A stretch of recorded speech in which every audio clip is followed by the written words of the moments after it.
Well, good evening, everyone, and welcome to the Brian Crombie Radio Hour on Saga 960. I want to introduce you tonight to Faz Ahmad, who goes by Faz Ahmad, who is the president of DX3 Canada and I presume Internet of Things, IoT events.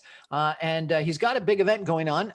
And I thought it would be really interesting to connect up with him and find out what the event is and what he's trying to do. He's got an interesting background. He's got bunch of business degrees from Schulich School at York University, also from the Philippine School of Business Administration, where he's got an MBA.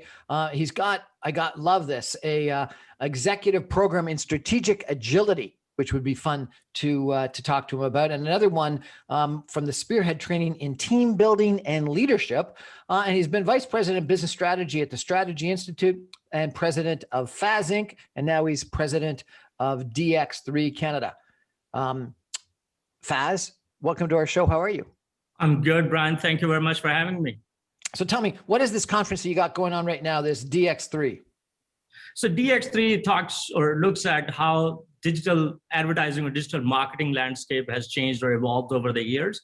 The event has been going on for about 10 years now. Actually, we are in our 10th anniversary. This year, we look at DX3 as in the digitization of three industries. So we look at retail, marketing, and then technology as a catalyst of how that change has happened. So we bring in people from the retail industry to try to sort of help create a conversation around how new technologies are shaping retail industry, and by extension, the marketing side of things, whether it's in-house agencies or in-house teams or external agencies, from advertising all the way up sort of social media, customer service, strategy, and so on and so forth.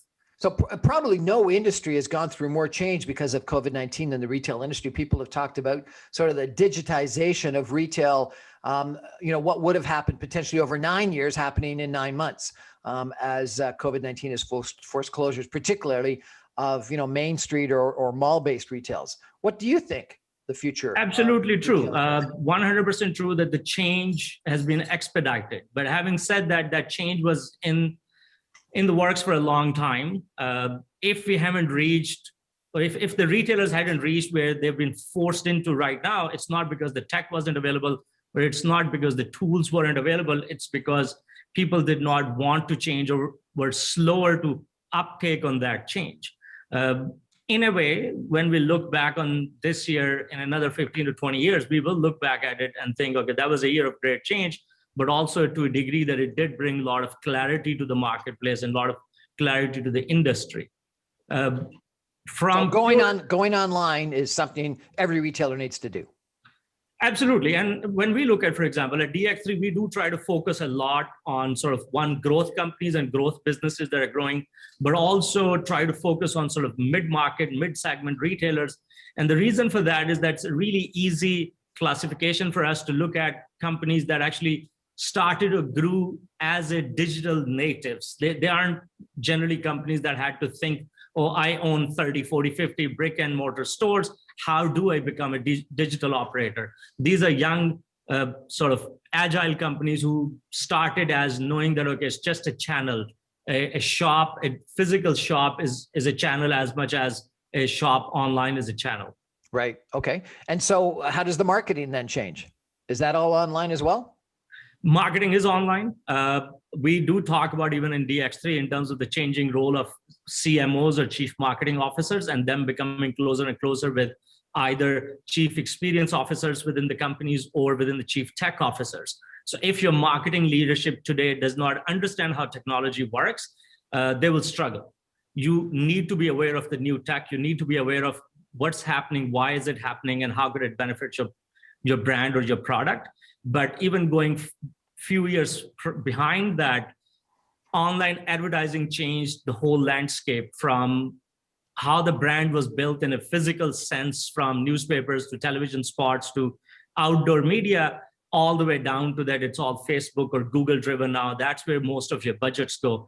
And then buying advertising from demand supply side or supply side, and programmatic and automation, which came about 8-9 years ago, it became almost like an industry standard. And now you're already into beyond search and retargeting, but mostly like social media, how you're targeting that, how your analytics become absolutely critical. Like, how do you analyze all the data that's available to you, and how do you prepare your strategy to combat that? What does DX3 stand for? It literally stands for digital into three, as in three times or three industries that we look at. So we look at retail, marketing, and tech. So it's digital. So the digitization of retail, marketing, and tech. Absolutely. Okay, fascinating. And this conference, if people want to check some of it out, how do they do that? So they can just go to our website, which is dx3canada.com. All the information is available there. They can buy a pass, or they can just register to attend different sessions. Our sessions are running from 10 till 2 every day. From today was the opening day. So we just finished that at 2, and then some work after that. And the last day will be Friday this week. So it runs from 2nd of March to 5th of March. We're chatting tonight with Faz Ahmad, who is the president of DX3 Canada. And we're going to take a break and come back more with Faz in just a minute. Stay with us. Welcome back to the Brian Crombie Radio Hour, Saga 960. We're chatting tonight with Faz Ahmad about his conference. He's president of DX3 Canada, and this conference is going on. But really what we're talking about is the impact of digitization on 3 different industries that Faz is interested in, retail, marketing, and tech. And we talked a little bit about its impact on retail and marketing. Its impact on tech has got to be self-explanatory. Tech is accelerating dramatically. Yeah, sure. Go ahead. So tell me, who are some of the key speakers that you've had, and what have they said so far? So we started today with a keynote from Chief Growth Officer of Kraft Heinz, which Diana Frost, and that was about how to grow the business and in terms of using marketing and new tech and technology to gain more sort of customers. Then we did talk to a couple of senior people from companies like Medallia that provides the technology element of those things. Then we had conversations around, for example, payments and characteristics of Gen Alpha and Gen Z and millennials or post-millennial generations, and how are they spending money, and what are those sort of characteristics that define that cohort or population. Then we ran sort of a couple of workshops around how to use data, and obviously Canadian businesses, especially like small businesses like myself, would depend on collecting a lot of data with the castle. How do we compete globally where there aren't that many requirements, but most importantly, how do you actually build the data while being a castle compliant operator and making sure that you're safe? That was quite a popular topic as well, but also how to launch a product from a marketing perspective. So we had quite an engaged audience for about 4 hours. Our intention was to make our days shorter. So we are running it over 4 days, but 4 hours a day. Yep. Because Zoom fatigue is a real thing. So we just want to make sure. New language, Zoom fatigue, and you're on mute. Absolutely. So you've been running this conference for a couple of years. In the past, I presume they've been in person. How is the virtual, other than Zoom fatigue, how's the virtual working out? So we always have been running it as a physical event. And actually one of the things, that last event that we ran was at Metro Toronto Convention Center in March last year, and we had to cancel day 2 of DX3 because of the shutdown. So it came literally in the middle of what we were doing.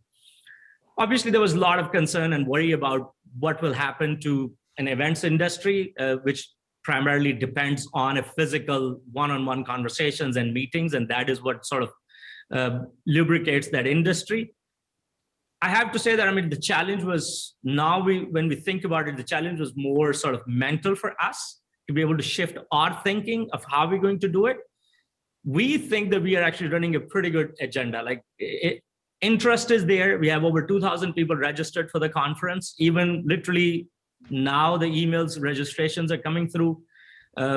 Yes, it's a different way of doing things, but it's the same for everyone. So if you are a good product, you're offering the service to your clients and you're offering high quality content, and there's a good, robust conversation, I think as an event, you'll do well. And I'm glad and I'm delighted that we are able to offer that. And so far, one day of the event, I'm pretty happy. I'm pretty proud of what we've achieved today. Excellent. Let's talk about some of the content then. In regards to retail, are you advising people that the digitization is going to stay, or do you think once everyone gets a vaccine, we're going to go back to bricks and mortar? So we had a conversation with someone from MasterCard a few months ago, and they had conducted research and they had looked at sort of a bounce back ability in the sense of that there is a pent up demand for physical spend and physically doing things. That is definitely there. The moment everything sort of opens up, there will be that demand, the personal contact, the experiential element of you want to go and try things in a shop or in a mall, that will obviously remain there. Having said that, the last 12 months have fundamentally changed this industry. There is no going back. Like the genie's out of the bottle. There is no way it's going back ever after this. We'll get into different models. So we are looking at, okay, how do you design things with a view that do you still need that kind of a large retail footprint and an expensive real estate? I think the distinction for a lot of entrepreneurs or retailers today is to try to sort of clarify in their mind, are they a real estate business or are they a retail business? Because if you're a retail business, yes, you may need a storefront or store location, but that doesn't mean you need to have that size that you needed previously.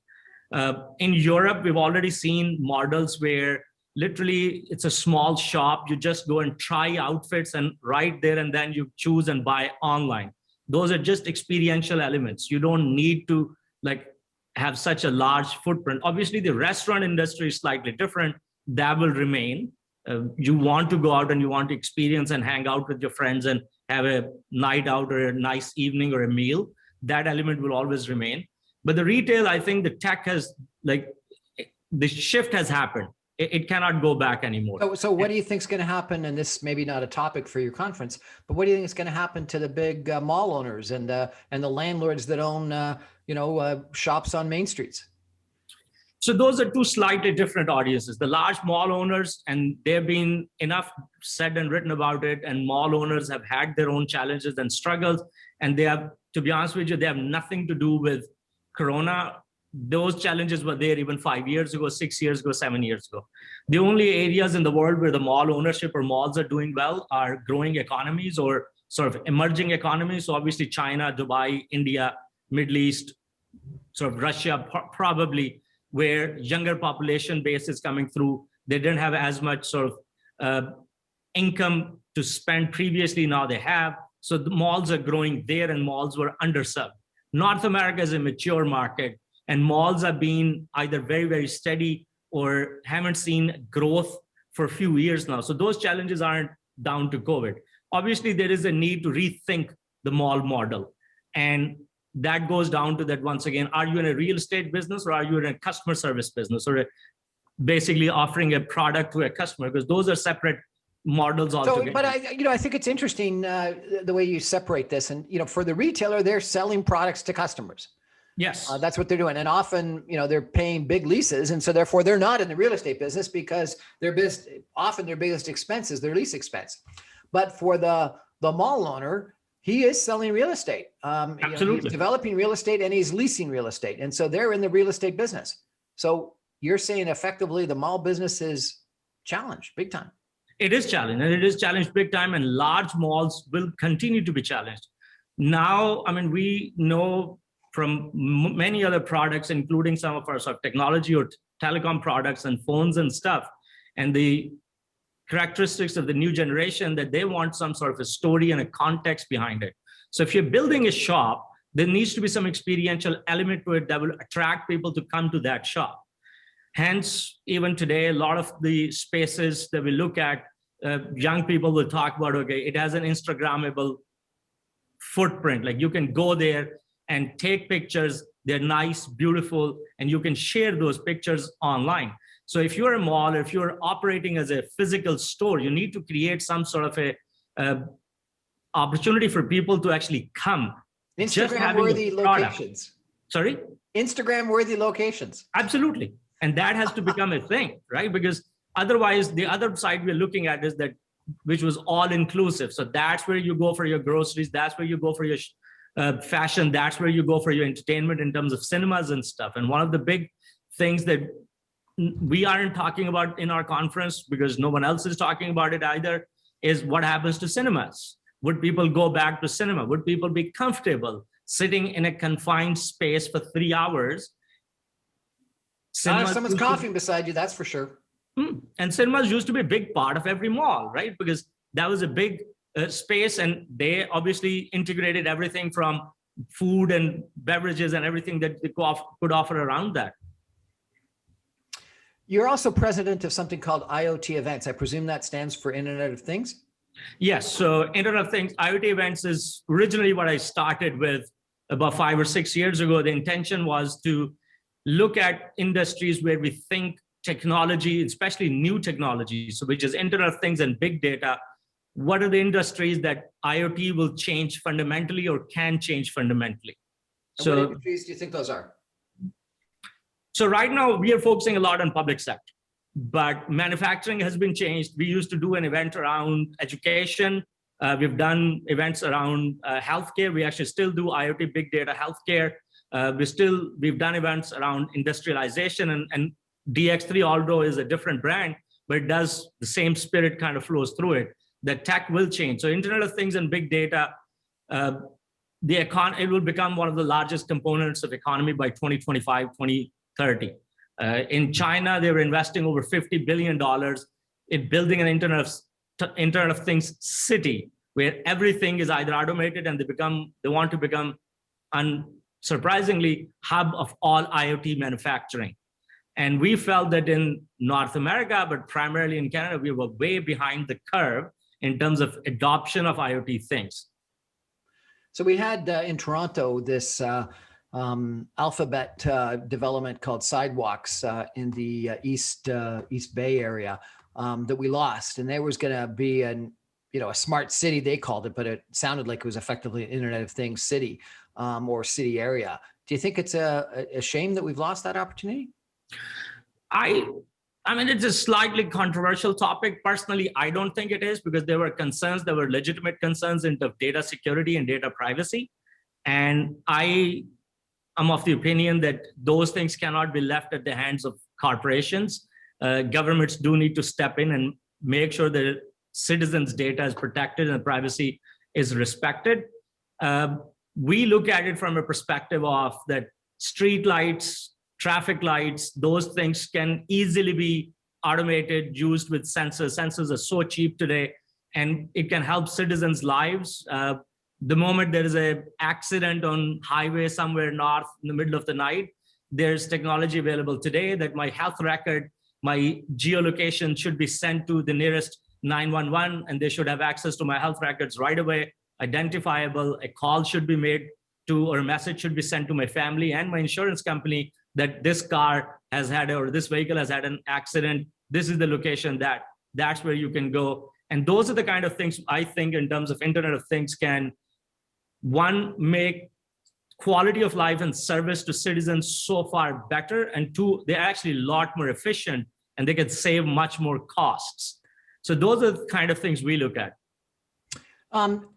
Some people think there's a fourth industrial revolution occurring, comparable to the first industrial revolution that might have been steam power, the second one that was electrical power, the third that was sort of information technology, this fourth one being Internet of Things, advanced manufacturing, and artificial intelligence. Do you agree that that these changes that are taking place that you're having conferences about are so dramatic that they're actually comparable to a fourth industrial revolution? 100%. They are comparable to them. We aren't, unfortunately, I feel as Canadians, we aren't focusing on that. We're not paying enough attention to those things. The good news from our perspective is that Toronto is one of the leading areas or leading localities when it comes to artificial intelligence. We are sort of Toronto and the GTA is where a lot of the research is being done. A lot of companies are setting up space here for AI. But when it comes to every other aspect of it, we're still way behind in terms of catching up. We have a lot of catching up to do. So the event that we are doing on sort of intelligent cities, we are bringing in case studies from Sweden, from Finland, from Taipei, from Sydney, Melbourne, and the US to look at how the rest of the world is doing and how do we stack up against them. So what do we need to do?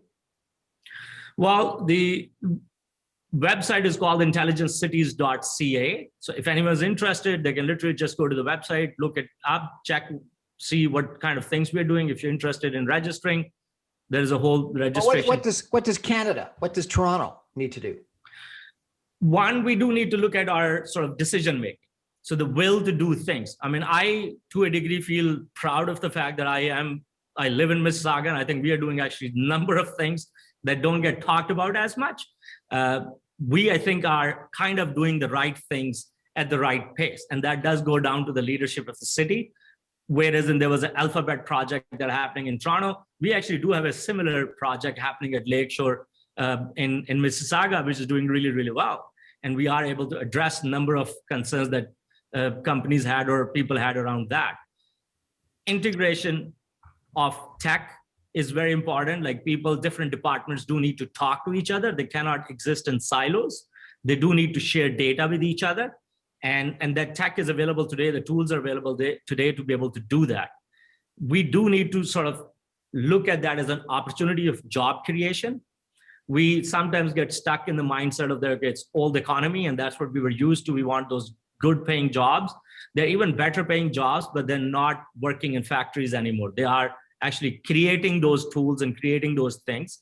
And as I said, Toronto is sort of the growing hub for AI. And those are the kind of areas where we need to excel in and grow and take ourselves forward. We're chatting tonight with Faz Ahmad. Hifazad Ahmad is his name, but he goes by Faz. He's the president of DX3 Canada and the president of IoT Events. Faz, thanks so much for joining us. If people want to check out DX3 conference, what's the website? dx3canada.com. And if they're interested in the upcoming Internet of Things conference, how do they do that? intelligencities.ca. intelligencities.ca. Sounds like you've got a lot going on and quite fascinating. We should have another conversation about the fourth industrial revolution or other topics in the future, but that's all of our time for tonight. Thank you so much for joining us. Faz Ahmad, really appreciate it. Thank you very much for the opportunity, Brian. Well, that's our show for tonight. I remind you, I come to you every Monday through Friday at 6 p.m. on 960 a.m., or you can stream me online. Since Faz says everything's going digital, you can stream me online at saga960am.ca, or you can get my podcast and video casts after the fact on briancrombie.com, on YouTube, on Apple Podcasts, and on Spotify as Brian Crombie Radio Hour. Thanks for joining us, everybody. Good night.